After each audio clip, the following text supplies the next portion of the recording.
Thank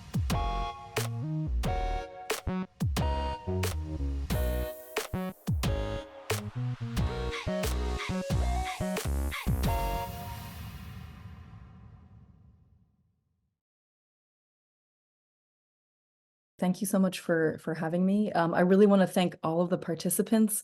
I'm super excited to see how many people are here today. It really just demonstrates, how much the webinars that CLET is offering for us, how meaningful they are, and we're all here on a Saturday morning, spending our weekends to better our practices as teachers. So I'm really grateful to see, the participation. And I want to thank Colette for offering these workshops. It's really wonderful that they're able to do this.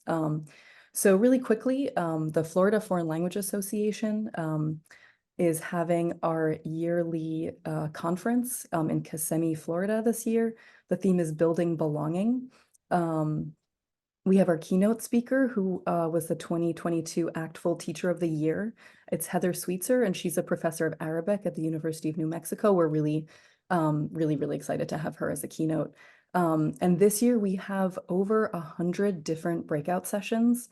We have Spanish language, French, we have Arabic, we have Russian. We also have some other sessions from Mandarin Chinese, Latin, Italian, German, ASL, Japanese, Vietnamese, Tagalog. We really have a really wide range of languages represented this year at the FFLA conference. And we are also offering at the conference a 4-session defense language track, courtesy of the Defense Language Institute, which is something new for us at this conference.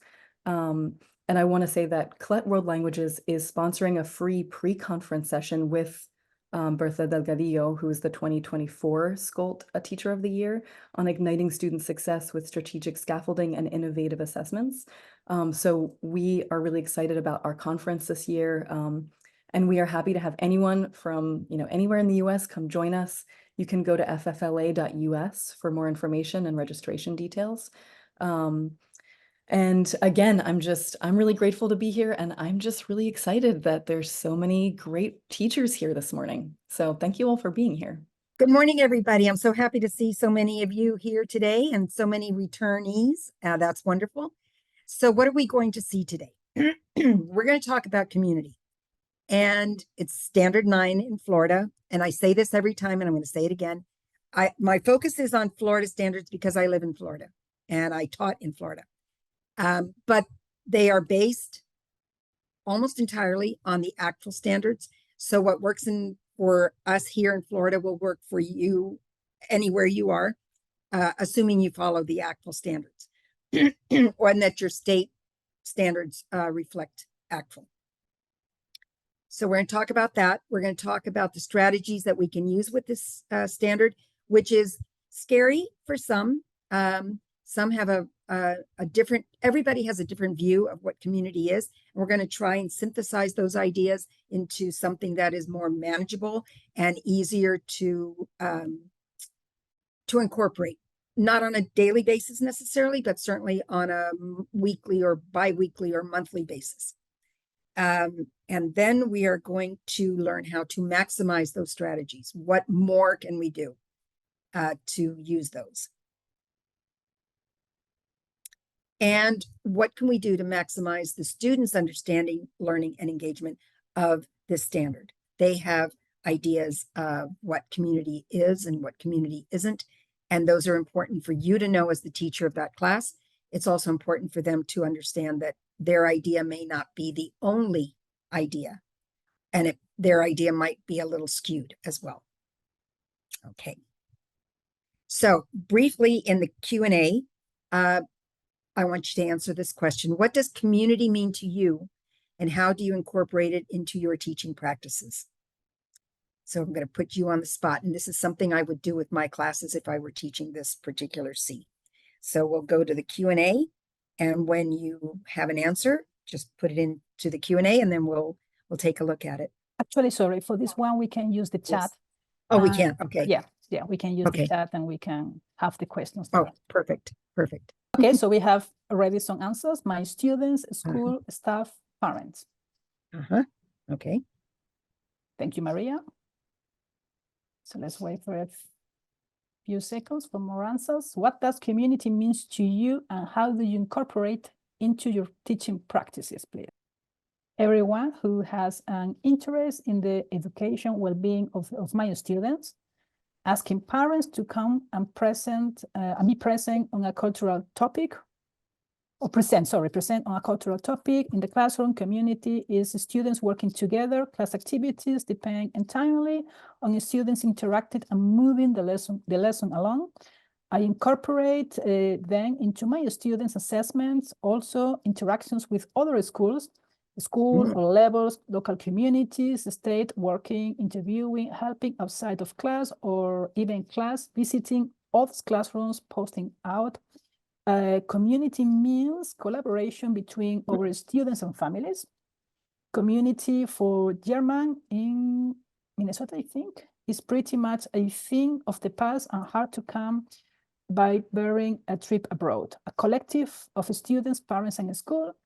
Students, parents, teachers, authorities, activities according to their customs and interests. Community within the classroom, then their grade level, and then their school and beyond. I don't know if you want to read more, Linda? One more. One more. This one. So community day where everyone from the school can join and have fun together with music, food, and games. That's a nice one. Awesome. Yes, that's a great idea. Okay, so I'm going to go to then the next slide, right, Linda? Yes, please. Yes. Okay, so we have another question. What are the main challenges you encounter when incorporating community into your language teaching? I think we might have touched briefly on those. Yeah.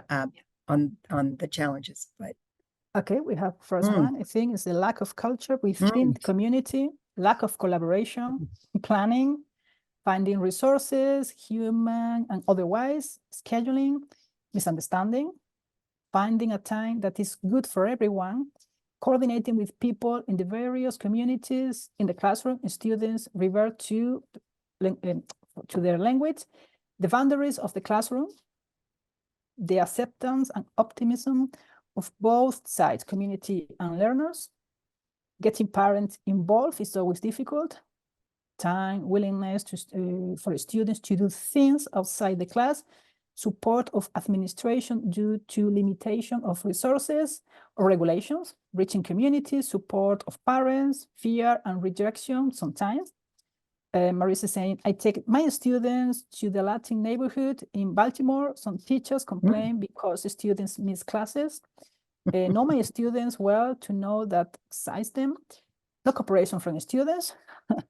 Differing opinions and cultural backgrounds. I don't even know how to incorporate the community into my language teaching, to be honest. Very hard to continue the use of the language outside the classroom, and cultural acceptance. Okay. Yes.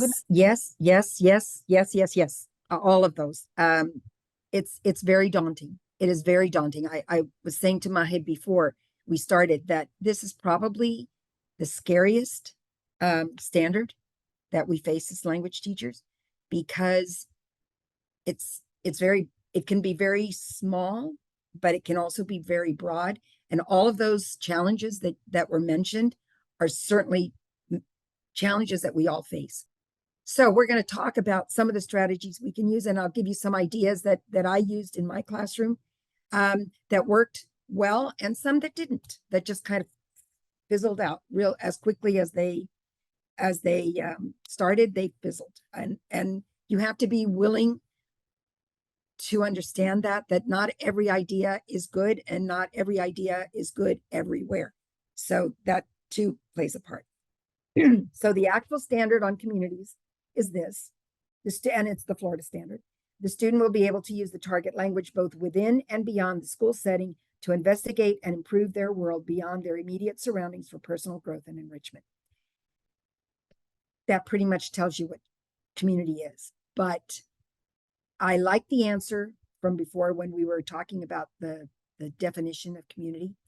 It does start within the classroom, and then the other classrooms that teach the same language.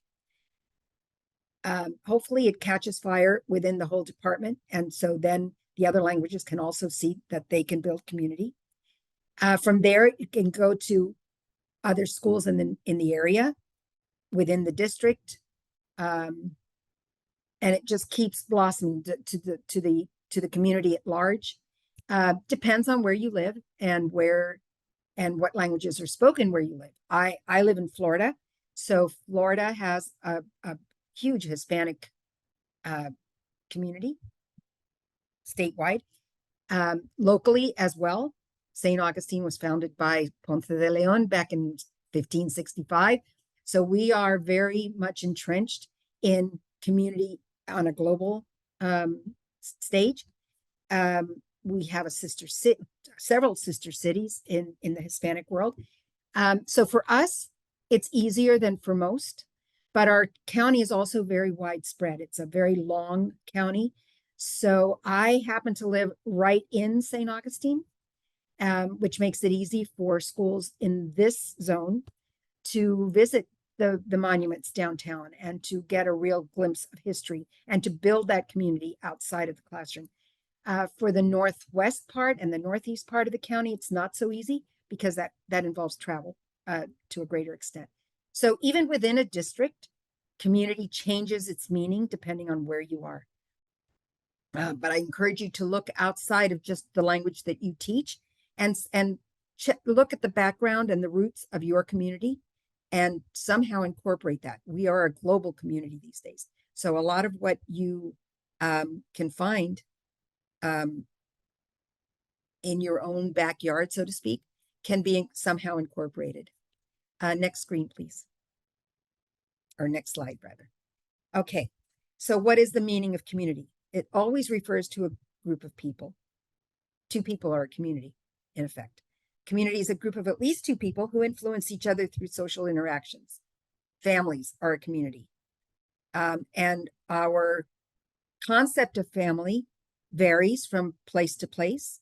I think the South is famous or infamous, maybe in some cases, for their families because they are so large and generally stay in not generally, but can stay in one geographic location, very much like the Hispanic communities, where they are multi-generational in homes and families don't or didn't travel as much, didn't leave their confines as often as they do now. So the concept of community is ever changing, and that's a wonderful thing. Community is a set of individuals who have various elements in common, such as the territory they inhabit, the tasks, values, roles, language, or religion. So here's another slightly different aspect or definition of community. It's a group of human beings who share certain elements in common, such as language, customs, values, tasks, worldview, age, geographical location, a neighborhood, for example, or the HOA that you live in. Those are all communities. Social status, roles, and we have more than one community in our lives. Remember that, and students do too. So we have multiple communities. We belong to multiple communities. And then sharing experiences and shared interests are a way to foster a sense of belonging, a sense of community. Next slide, please. Okay, so the benchmarks, novice, low, and mid, and these are targeted toward middle school and high school level students, not elementary and not post-secondary. At the novice, low, mid level, a student should be able to use keywords and phrases in the target language to participate in different activities in school and in community settings. We're going to go into how you can do that in a little bit. And they can participate in simple presentations, activities, and cultural events in local, global, and or online communities. Those are the benchmarks for Florida. For novice high, use target language, vocabulary to communicate with others within and beyond the school setting. Use communication tools to establish a connection with a peer from a country where the target language is spoken. Those are the novice benchmarks. Next slide, please. Intermediate builds on, of course, uses the target language to participate in different activities for personal enjoyment and enrichment. Communicate with people locally and or around the world through email, video, online communities, and or face-to-face encounters. Depends where you live again and what your population is comprised of. Intermediate, mid Uses expanded vocabulary and structures in the target language to access different media and community resources. Use a variety of media venues in the target language to access information about community events and organizations where the target language is spoken. Again, depends on where you live and what your surroundings are. Next, please. Intermediate high, use knowledge acquired in the target language to reach out to the community to discuss a variety of topics and present point of view. And this is ever changing because as you get people coming into your community, the makeup of that community changes. So it's something that we have to be aware of all the time. I would venture to say and to guess that the biggest, maybe not the biggest, but certainly among the biggest influx of people that we have coming in are Spanish speaking. So for Spanish teachers, it's a lot easier than say German or French. But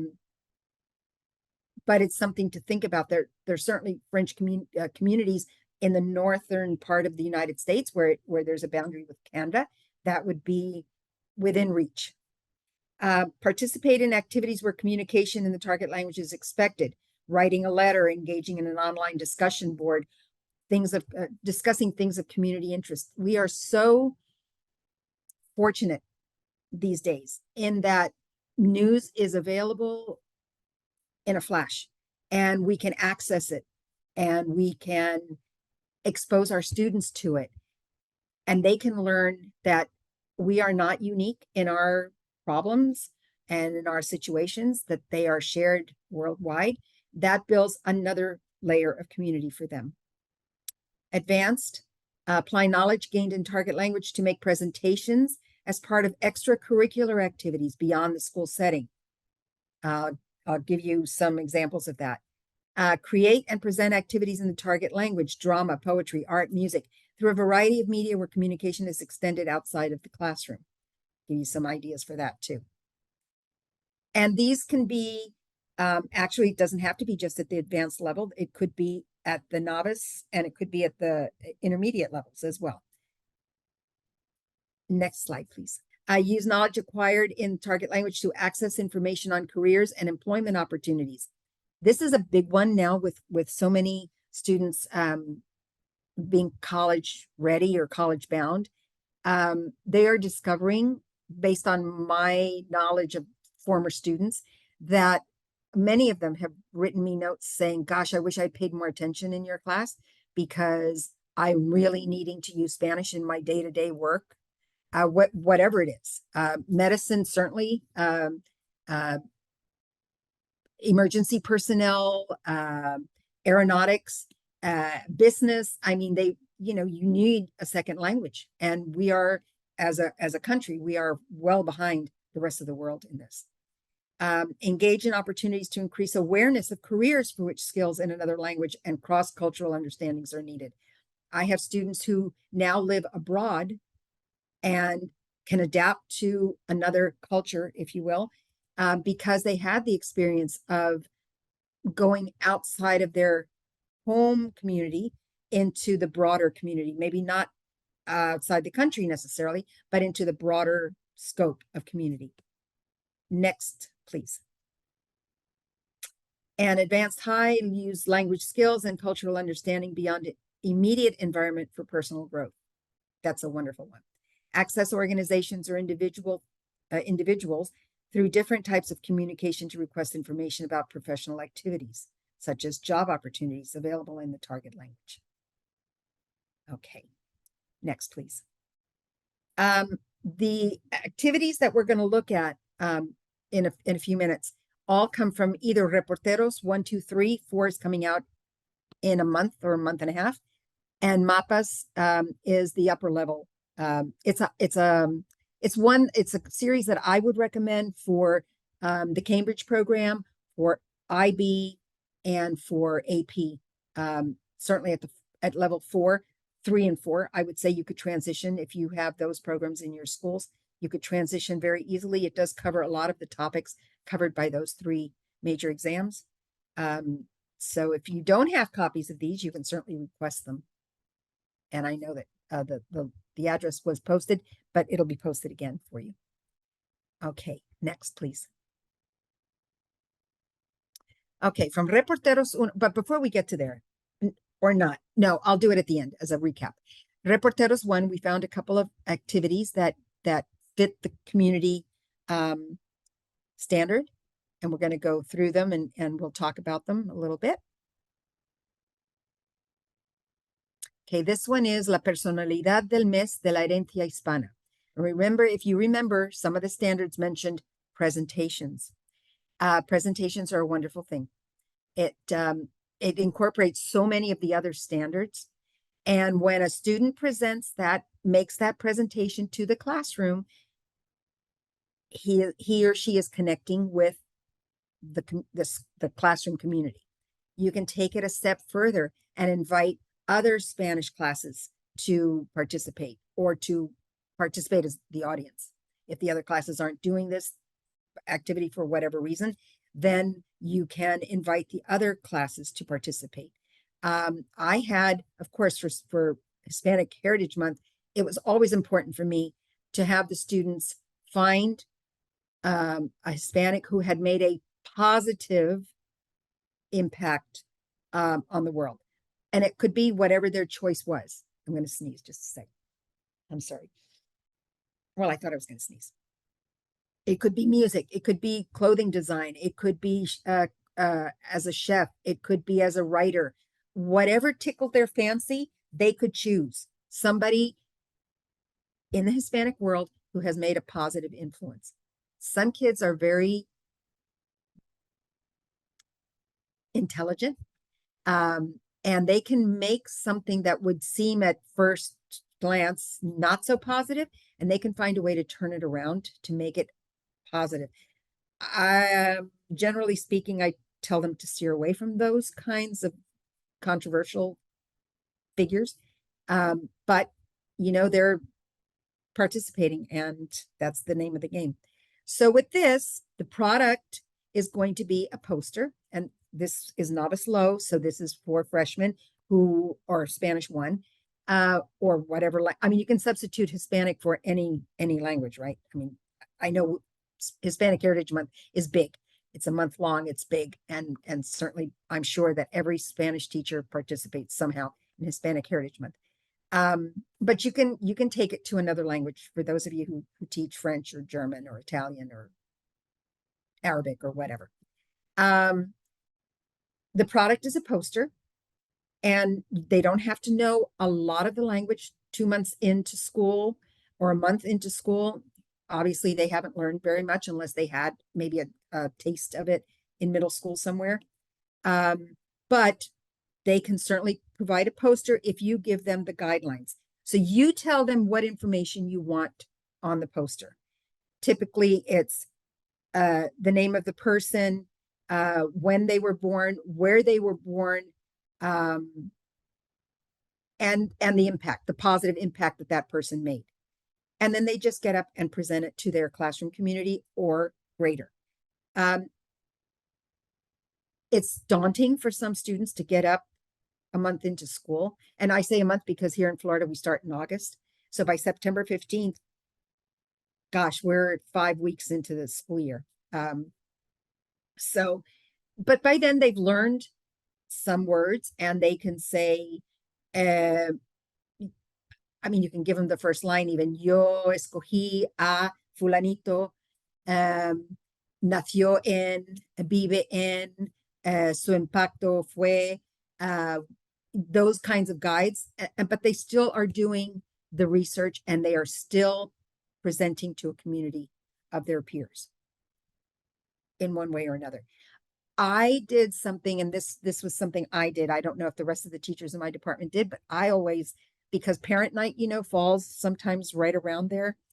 I would have a what do you call that? A slideshow, a continuous slideshow of all their posters in the background as the parents came in, and as I was talking to them about my expectations for the class and my expectations for the students and what we would be covering. And they were amazed that a student could produce something as simple as a poster 5 or 6 weeks into class. and also the beauty of the posters, if you will, the creativity behind them, and how kids can form posters and make posters that are just gorgeous. Now, digitally, that would be fabulous too, because they can do it digitally. So many of them are digital wizards and can do that. There's an example of one here, Elena Ochoa, and that's how simple it is. That's how simple it is. You can use that as an example of what their poster should look like. And you can carry this, during the whole month. You don't have to do 30 presentations in a day, certainly. You can spread it out so that it doesn't clog your lesson plans, but certainly give them a chance to express themselves. Next, please. Okay, for novice mid, now this gets a little more in depth, but by now they're either at the end of the school year, more or less, or the beginning of second level, or maybe even the middle of second year. They're going to create a 6 to 10 slide presentation about the food of a Hispanic country that could be purchased at a food truck. And then they're going to share the presentation. Again, their classroom community, their department community, and why not send it home as a with a link so that parents can see it? Why not? Share it in the district. Make yourself known to other teachers. Give them the idea. All our ideas are shared. And that's one of the most beautiful things I found about language teachers is that there's two types. One who shares everything with everybody in the department. And then there are those who share nothing with anybody in the department.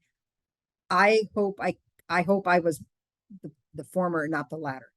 But I always learned from somebody else too. So I always felt like I was getting much more than what I was giving. Food trucks are the rage everywhere. Ethnic food trucks are especially popular. I mean, gosh, we have several shows on the Food Network that have to do with food trucks. And ethnic food trucks especially are very popular. So I have a friend, I was going to say something else, but I'm going to say something different now. I have a friend who teaches elementary Spanish in a school in Gainesville. Her fifth graders,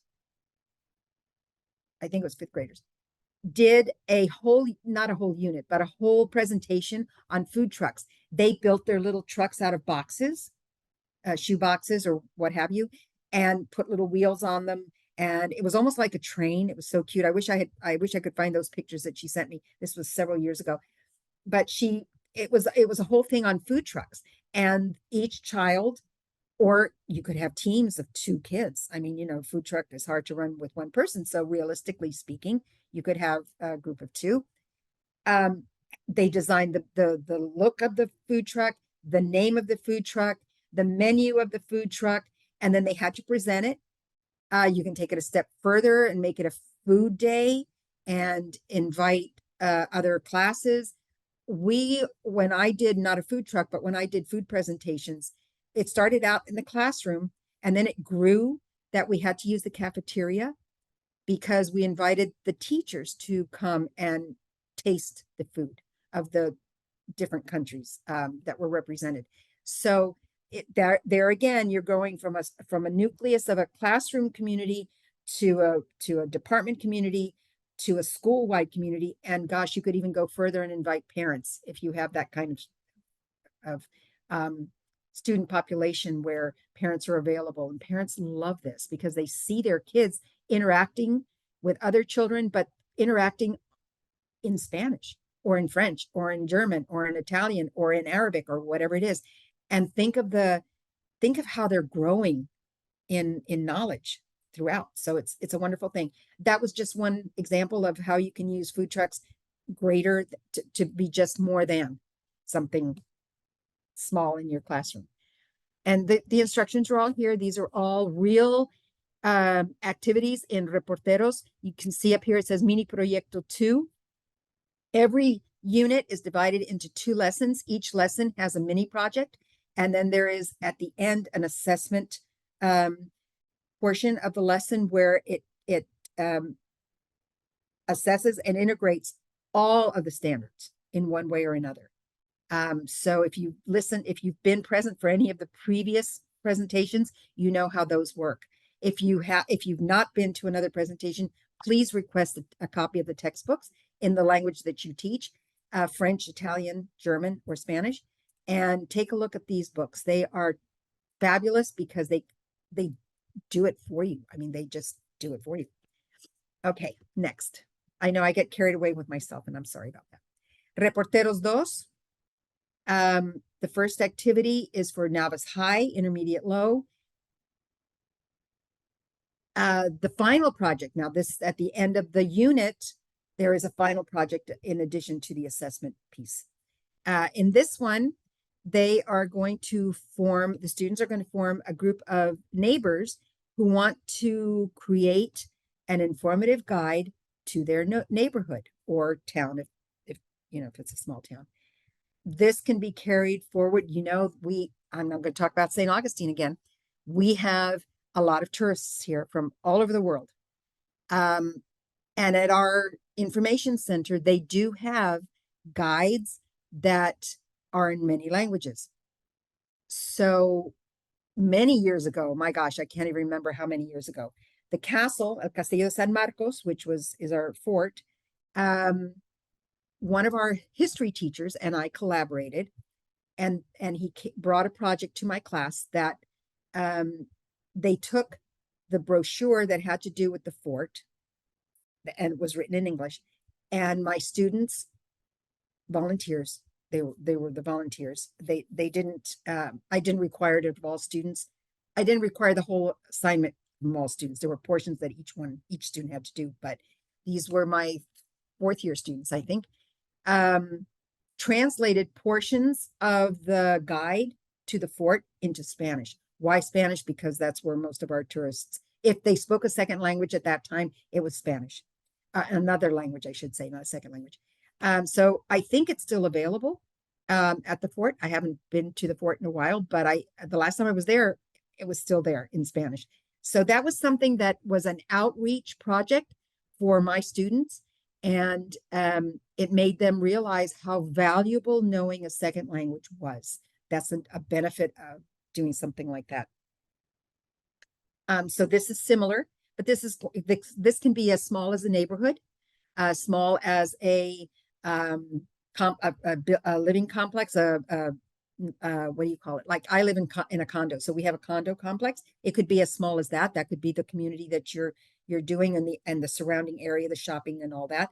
It could be about a small town. It could be about a bigger city or a part of a bigger city.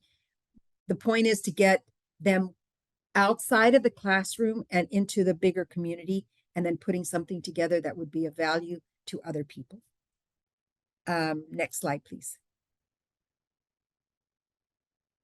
An exhibition. Oh, I have trouble with that word. Exhibition about Hispanic festivals and traditions. Cinco de Mayo. Not my favorite Hispanic holiday, mainly because it's not a Hispanic holiday. It's a beer holiday. And I would tell my students that. It's a great one to celebrate Mexican food, Mexican traditions, Mexican music, but it's not really historic. And the kids, find that. Anyway, the project is not Cinco de Mayo, but fiestas y tradiciones mexicanas. So it's a broader assignment. They can find fiestas from all over Mexico, and they produce a show of like a science fair. You know how they have individual tables? Well, this could be that. Only it's for festivals and celebrations. So we're in the digital age. So kids are very digitally inclined. So it makes it very easy for them to do. This requires only a poster, but certainly some of the more engaged students might want to do a slideshow. That would be fabulous. I'll think of them. Oh, very good. And they put it together. They research the holiday that they're doing. This is good even as a group project, maybe groups of 2 or 3. And they all select a different festival. And then you have a display we often used our media center for our display so that other students from that weren't taking Spanish or French or Latin at that time could come in and see what we were doing as a group. And that, you know, draws kids in. They want to see that you do fun things in class, and it's not just como te llamas, me llamo, como se llama, and that kind of thing. It's more than that. It's much more than that. And culture is, I find, culture is what engages the students. They want to know about culture. While we're talking about culture and community, take a look at your classroom and the people who are in it. I was lucky in all the years I taught in Florida to have a very varied classroom made up of many different nationalities and ethnic groups. They were a classroom community, but they had little clumps of smaller communities within that classroom community. Never forget that all children are different, but include them. And when you're talking about Mexican fiestas, maybe there's somebody from somewhere else who has a similar fiesta or celebration or tradition. Bring them into the conversation and have them talk about their cultural tradition so that the community, the classroom community grows in experience. There is something so wonderful about that, and we become more tolerant of others. And I'm not going to get on a soapbox, but that's all I'm going to say. Include everyone in your room, and don't always just be narrow-minded and think, okay, I teach Spanish, so I'm just going to work on Hispanic traditions, because Hispanic traditions come from other traditions. Remember that, please. I mean, Latin America had the indigenous people, the Aztecs, the Mayas, the Oltecs, the Toltecs, and Spain. My gosh, I mean, what didn't cross through Spain at some point? So we all have traditions that grew out of other communities, and that's a wonderful thing to share in your classes so that they understand that we are more alike than we are different many times. Next slide, please. In Reporteros 3, now remember this is third year, and so the tasks will become a little different. The next slide, please. This one is an interview for a job. That is real world, and that explains to the student that there are positions out there in the world for which knowing a second or third language is like the biggest benefit you can have in order to land that job. So in this case, of course, it's Spanish, but they have the questions that they have to be able to answer, and then it becomes a role play. This is great in teams or in groups of two. One can be the interviewee and the other is the interviewer, and then they switch. They can tape themselves, give them something a little bit more exciting to do than sitting in front of the classroom to do that. I've had students tape themselves being the interviewee and the interviewer, and they change clothing and they get all into it because it's something different for them. And they answer the questions. One asks, the other one answers, and you'd be surprised what a great job they do. Now, can you look at their answers ahead of time? Yeah. Yeah, not only can you should. And make sure that, you know, that they're at least within the realm. I always told my kids, you don't have to be perfect, but you do have to be understood. So does it matter if you make a mistake between ser y estar? In the big scheme of things, no. And the knowledge of ser y estar and when to use ser and when to use estar, when to use the imperfect, when to use the preterite, por y para, all of those will come with practice and use. And, you know, we all make mistakes. God knows we all make mistakes. Even those of us who are native speakers make mistakes. So my goal was always to tell them that communication is the goal, not perfection. But this is a great one to use, and it's a great role play. And by all means, use role plays every chance you get. Because why? That gets them speaking, which is the goal. And it teaches them how to research things, and not just the easy way, not just going to Wikipedia and getting a list of answers. They have to search out the answers to things. So role plays are wonderful. My gosh, we did restaurants. Whenever we had food days, we would have a restaurant. And some would play the waiter and some would play the diner, and then they would switch roles. So every chance that you have to get them talking is a reward in itself, and it engages them even more every day. So more chances they have. Even the most reticent student will loosen up once they get into the rhythm of being able to express themselves.